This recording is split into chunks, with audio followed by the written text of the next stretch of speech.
The chair of the Kootenai County Board of County Commissioners, Bruce Mattare. Commissioner Bruce Mattare and his family moved to Coeur d'Alene from Northern Virginia in 2013, so their children could grow up in a community that reflected the values and environment he experienced growing up.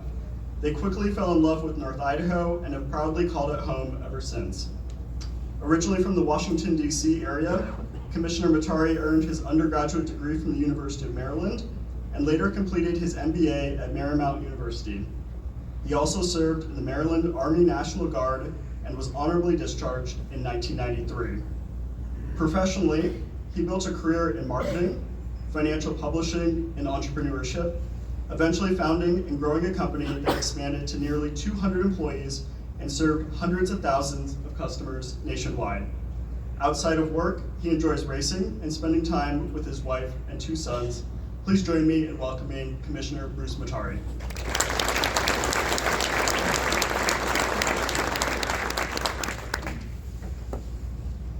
Thank you, Jake, and thank you all for coming out this morning. I have a lot of appreciation for folks who get up really early in the morning. It was not my thing, especially in boot camp in the military.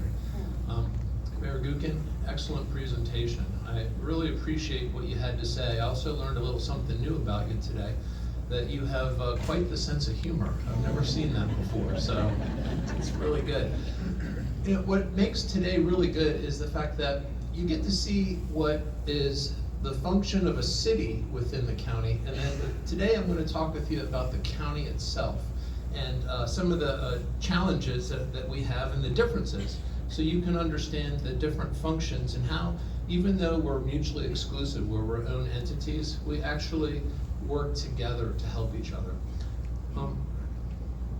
So today I'm going to talk about the operational side of county government, and we're going to discuss transportation, public safety, community development, which is building and planning, and then the fiscal health of the county as well, so you can understand that. The Board of County Commissioners, we work together and to make decisions on largely operational components within the county. Is this our little clicker here? Which button am I hitting here? Sorry, I've never seen this one. Okay, so as the board, we work together. I have my contemporaries over here, Commissioner Mark Everline, Commissioner Leslie Duncan, and we work together to manage many of the issues. Now, one of the first things that I think a lot of people don't understand is, what does a commissioner do? What are we addressing? What do we deal with? So the first is that we're a policymaker. It's very important that we develop good policy. Good policy applies in a variety of situations. What you want to try to avoid are arbitrary decisions. That's ultimately bad policy. We also deal with HR issues. We deal with land use decisions. We enact ordinance and county laws, which are basically the same thing. We also deal with contracts. All contracts must come before the Board of County Commissioners. We approve them, we sign them. And then, of course, we focus with money and budgets. And one of the things that I think is important to understand is that this is the Chamber of Commerce, right? So it's comprised of business people. And so we deal with many of the same issues that a business person would deal with. And I think you can appreciate that. Now, a lot of people ask me, what's it like? What's it like to be a county commissioner?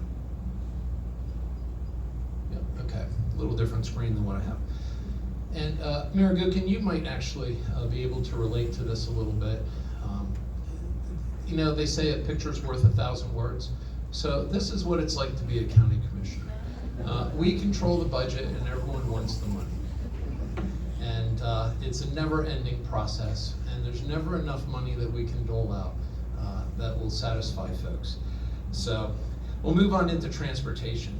And the first one is the airport. And not everyone realizes that the airport is under the control of the Board of County Commissioners.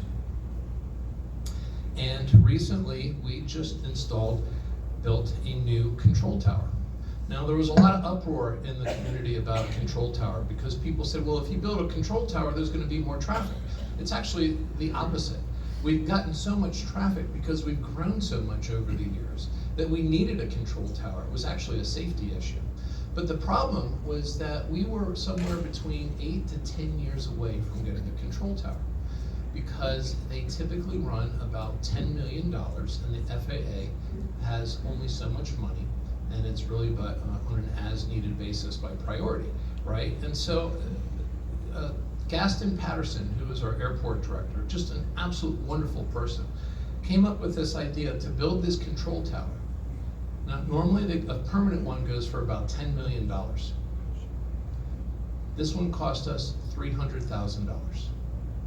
Absolutely amazing. The FAA was so impressed with that they decided that they were going to look at this and making a model of this platform throughout the country for smaller airports that really need a control tower. And this is inside the tower. We have now manned it 7 days a week from 7 a.m. to 5 p.m. It's an excellent situation from a safety perspective, but it also reroutes the aircraft further out so they're not flying over people's homes. Because before the control tower, the pilots would just come in, there was a route, but they would come in a lot of times over people's homes, and we would get that feedback. We're also in the process of upgrading the taxiway and runway lights to LED, much more energy efficient and also save money. As well as to Mayor Gookin's point, bringing in good paying jobs. In the aerospace industry, which is what we're focused on, is attracting businesses to the airport. These bring high paying jobs. We're looking at manufacturing with composites and metal alloys, as well as maintenance, where we actually refurb and rehab airplanes. So it's great stuff that's happening over there. Now, another area in transportation is CityLink, and as many of you know, it primarily serves Coeur d'Alene, Hayden, and Post Falls. And then there's CityLink South, which is run by the tribe, and that takes people down to the casino and then down towards Plummer. And so with CityLink, as you can imagine, the ridership is growing. Why? Because our community is growing. So, so we're seeing a lot more of that ridership, and then we're also, if people are concerned about funds, one thing I can tell you is that there's plenty of funding for the CityLink program. And this is important, and one of the main reasons for that is because the administration in DC is very pro-commerce, and transportation plays a critical role in commerce. And so we don't foresee any issues with funding with CityLink in the foreseeable future. Now, one of the things that has occurred since coming on board as your county commissioner is that for FY22, FY23, and FY24, we have been funding CityLink with taxpayer levies to the tune of just under $1 million. And with the grants, we could actually pay for a lot more. And so what we've been able to do for FY25 is we reduced that amount to around $50,000. And for FY26, we're now down around $4,000 for taxpayer levies. So the board has been making a lot of progress on that. And that actually helps us because it allows us to focus our money in other areas where we have significant need, and I'll get to that in a second. Now, moving on, which I thought was kind of interesting, roads. A lot of people think that the county commissioners are responsible for the county roads. And in other counties they are, but here we are not. And so I just wanted to cover that a little bit. The main organization that deals with the larger roads is KMPO, Kootenai Metropolitan Planning Organization. Mayor Gookin and myself sit on the board, and we make decisions based upon where we want to allocate funds and things like that with the director, Glenn Miles, who you might be familiar with. And they focus on state and federal roads. And then we also have the highway districts. And you'll see them, depending on where you live in the county, as a line item on your tax bill. And of course, we have Post Falls, Lakes, Worley, and East Side. And they focus on the county roads, which are non-state and non-federal. Now, as you can imagine, public safety is a big issue. for us. That is one of our primary functions. Most of our budget goes towards public safety. And it's largely because of the growth that has occurred here. And that growth primarily occurs in the cities, which is where it really is meant to occur. Our big challenge, of course, at the Sheriff's Office is staffing. And number one, where that staffing issue is at our jail. Then, of course, patrol, which we've been able to fill those ranks. For many of you, if you were not aware, just as recently as a few years ago, when a Kootenai County Sheriff's deputy started, they were $11,000 behind a Coeur d'Alene police officer. After 5 years, they were $22,000 behind. When we talk about housing, that $22,000 difference equals about $100,000 of additional mortgage that you can afford. And that's a big deal. And we were losing deputies faster than we could replace them. And so we were able to increase their pay to just under Coeur d'Alene's pay, and then increase the jail deputies, increase 911 dispatch, so that we could actually start to rebuild the organization. We had significant vacancy issues.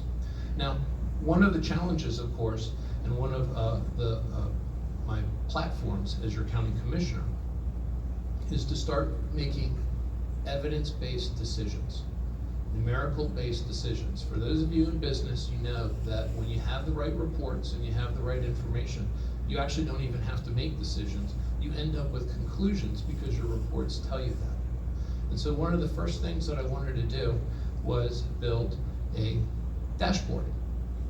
And some of you may have seen this on our website. And what this does is this dashboard is a feedback loop, no different than a dashboard on your car. It tells you how fast you're going, how fast your engine is, whether your engine needs servicing, things like that. And so we added these different county services on this dashboard. And if you were to click on one, like for example in the jail, which is the top left, just underneath the yellow one, the first red one, you click on that, and what you will see is that our legal capacity in the jail is 361 inmates. Our physical capacity in the jail is 451. And as of March 2nd of this year, we hit 539 inmates. And that's a big deal because you don't want to go past your legal limit. And that's one of the challenges throughout the state, is that just about every jail in the state is failing their inspections because of overpopulation. Now the good news is that the board had funded the final expansion of the jail. So we should be adding another 100+ beds in the next month or two. And so that actually will help alleviate a lot of the overcrowding. Next up is the prosecuting attorney. And they have the same issues as the sheriff's office. So they're dealing with staffing issues and workload. And one of the challenges, of course, is that when you have such workload, you actually degrade your quality of life, and then of course with pay. And so it's a constant challenge to keep the pay competitive and then look at making sure that the workload is not too much. And if you go back to the growth dashboard here, what you'll see is that for 2025, our felony prosecutors, the industry standard is about 150 cases a year. We're hovering at 200. And so what's happened now is it starts to drive prosecutors into other jurisdictions or get out of the business. And so we're looking at significantly expanding the number of prosecutors so that we can get that workload down to around 135, 140 is where I would like to see it. But the board ultimately will decide, where we get that to. But focusing on these kind of metrics is really important, because when you can see what we see, you understand exactly what our challenges are and where we're trying to get to. Next, the Justice Center expansion, which many of you have seen. Absolutely fantastic building. Cost about $35 million, and now the judges and staff have offices that their own offices that they can work out of. And this is one of those areas where credit really goes to my predecessor and Commissioner Duncan. Because I took a tour of the old jailhouse when I first became a county commissioner. We had 3 judges in one office. We were converting closets into offices for prosecuting attorneys. And of course we had staff. There was one person in the hallway with their desk, and they had a black curtain. that would get pulled like a shower curtain. It was unbelievable. I've never seen anything like that before. So with that said, I would like to give just kudos to Commissioner Duncan for having the fortitude and the foresight to see that. I really appreciate that.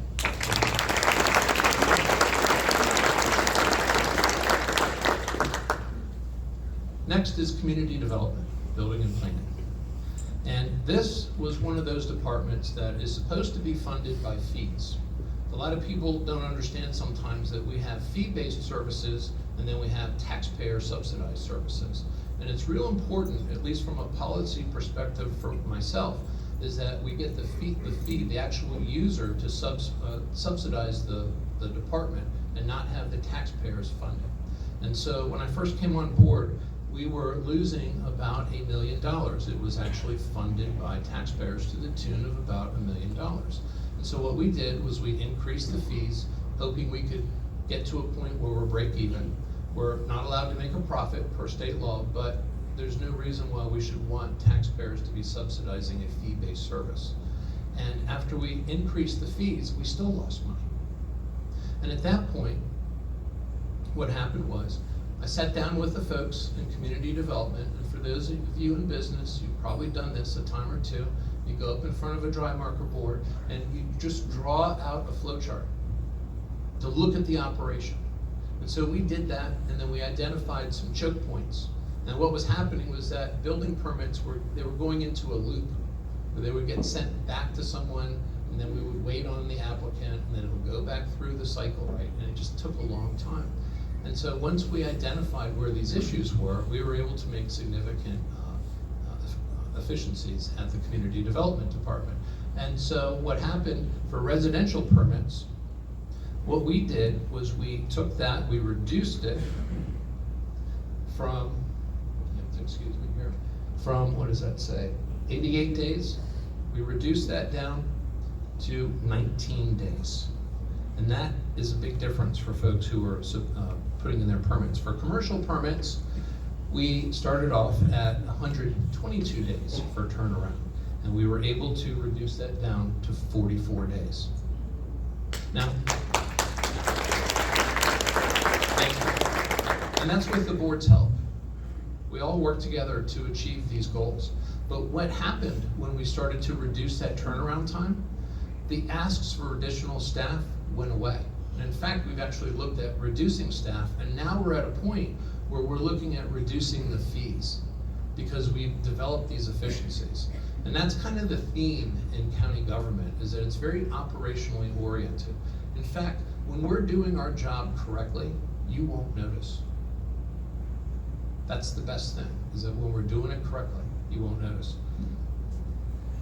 So next up is fiscal health. Now, what I can say is that at this day, today, we are in very good fiscal situation, okay? We have about 3 months of reserves socked away so that we could cover operations for 3 months if something unforeseen were to happen.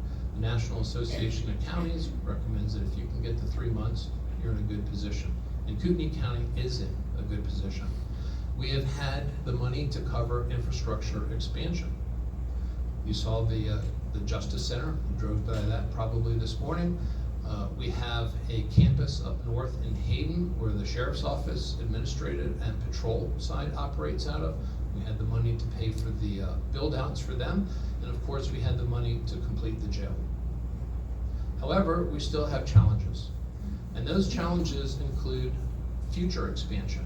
Because we're a growing community, this is one of the challenges, is the infrastructure and the cost of growth isn't paid for by the growth itself. And so, for example, we are looking at building a new 911 center. The building that 911 is operating out of is pretty old, and it's past its time. But we need the money for that. And so that's one of our challenges, as well as staffing the jail. Because the expansion is going to occur in the next couple months, we will need additional deputies, and we're already having some challenges getting the current positions that we have on the books filled. So with that said, we also have some other county functions that people are not always aware of. We maintain accurate property records. For those of you in real estate, I'm sure you can appreciate the fact that we need to have accurate property records, and we also collect and distribute the taxes from everybody to the cities and the local jurisdictions. So even though the tax bill comes from the county, you'll see all the line items, and those are for the other jurisdictions. It's not us raising your taxes, it's these other jurisdictions a lot of times. So now there's one other area that I'd like to just touch on that Mayor Gookin talked about, and that has to do with population growth and government growth. And one of the things that I think is really important to understand is that even though this chart kind of looks linear between the population growth, and that is the top line, and then the line underneath that is the budget of the county and how that has grown. They don't increase linearly.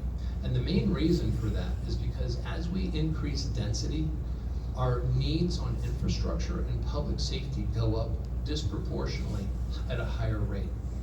So for example, in the county, in the unincorporated part, you can get away with having 0.75 to 1 deputy per 1,000 residents.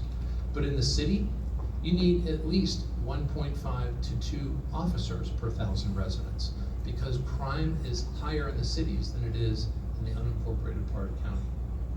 And so that same thing with roads. As we have more and more people moving here, the stresses on those roads is much greater than they are in a much more rural community. And so we just have to be cognizant of the fact that growth doesn't always pay for itself, and that it actually leads to issues that can affect the business environment when it has to do with public safety and services. It also can affect your quality of life, which is very important. That's what draws people here. And it leads to a situation where it forces your local electeds to have a higher tax policy, because we have to expand the tax base in order to meet the needs of the additional population. And so with that said, I very much appreciate your time, and I'm happy to take any questions. We have the rest of the board here. So thank you.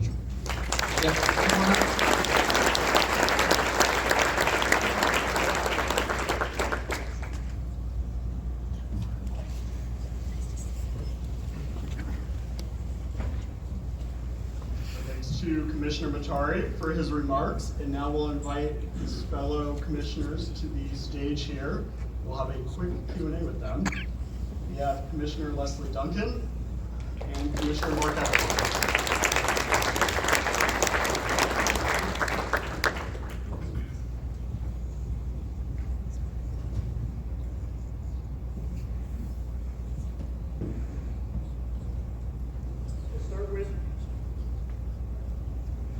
We'll start with Commissioner Duncan, who serves on the Basin Environmental Improvement Projects Commission. Commissioner Duncan, will you speak to us a little bit about what the county's role in natural resource management is and what the current status of the Basin Commission is?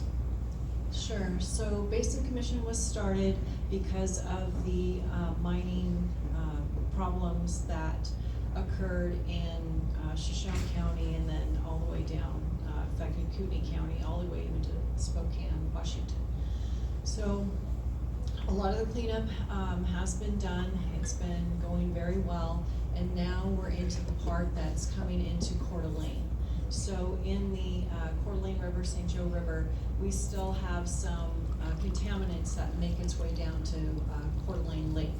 And so now the Basin Commission is focusing on those areas and doing some cleanup there. So we're making our way into Kootenai County.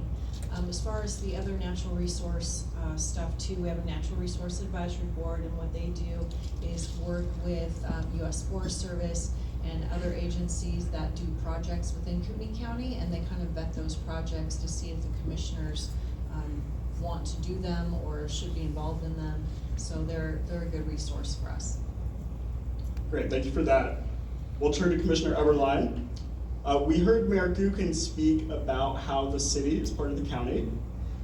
Can you speak to us a little bit how the BOCC is responsive to both unincorporated and incorporated county citizens? That's a can of worms. It's a tough job.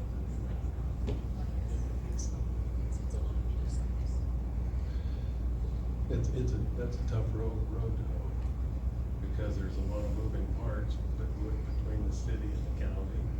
It's a complete different thing. So. pass it on. All right, thank you. I'm not a speaker. And for Commissioner Mattare, our question is, please speak to the county's intergovernmental relations. How effective is the county's coordination with state, city, and other taxing district officials? Well, it's always a challenge, and I think the area that we could always improve upon is working more closely with our cities. And to Commissioner Eberlein's question, one of the challenges is that as a county commissioner, you want to develop policy that applies to the entire county. You don't want to be in a situation where you're picking and choosing winners, if you will. That if it's good for an incorporated citizen, it should be good for an unincorporated citizen. But with respect to the cities and the other jurisdictions, we always want to have a good relationship. And that's why I think it's important. And the commissioners up here, they do this. We talk with our local state legislators. We're involved in the Idaho Association of Counties. We have a dialogue with the city officials so that we can work with them.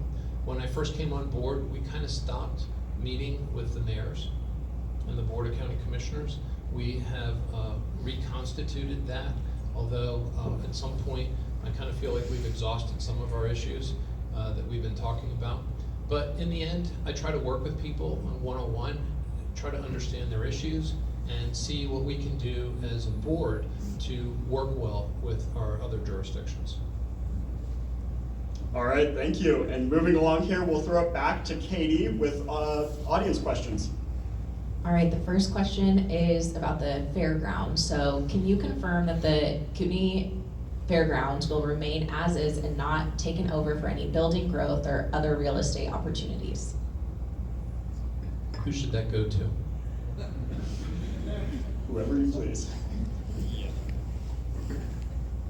My thoughts are, we're an agrarian economy, and when we have, if people realize what the fairgrounds is, then they know what to do.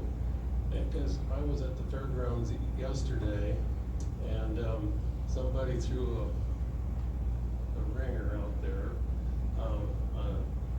Somebody got antsy and made a fire that they shouldn't have done. So, and then we have the problem of, shall we say, animals make a mess out there, and I like to see that for people to realize what we have with food we're eating right on the plate here. Where did that come from? It was stinky chickens. And I think that's what we need to realize, is that's what we live like that. So anyway. So I'd like to just elaborate that I think it's really important that we keep the fair at its current location. It's in a great location. There's plenty of space, and the fact is that there's lots of businesses around that can serve the people. We have the infrastructure there, and to move it would be a significant expense. And I feel like there's a lot more priorities in the foreseeable future of where that money should go. And I think cashing it out is the last thing we want to do. I'm very opposed to the idea of profit over the community. That, it's up to you to decide what you want. And I haven't heard anyone say that they want to move the fairgrounds. The vast majority of people are very adamantly in support of keeping the fairgrounds where they are. Commissioner Duncan, you want to weigh in on this one? Yeah, it's definitely a community decision. So if there are opportunities in the future that are presented, then the community needs to come together and decide what happens with this, with the gem that we have. So it's a great thing. It's self-sufficient, using the fairgrounds year-round, and it's really something we need to protect. All right, please give it up for our 3 county commissioners. Thank you.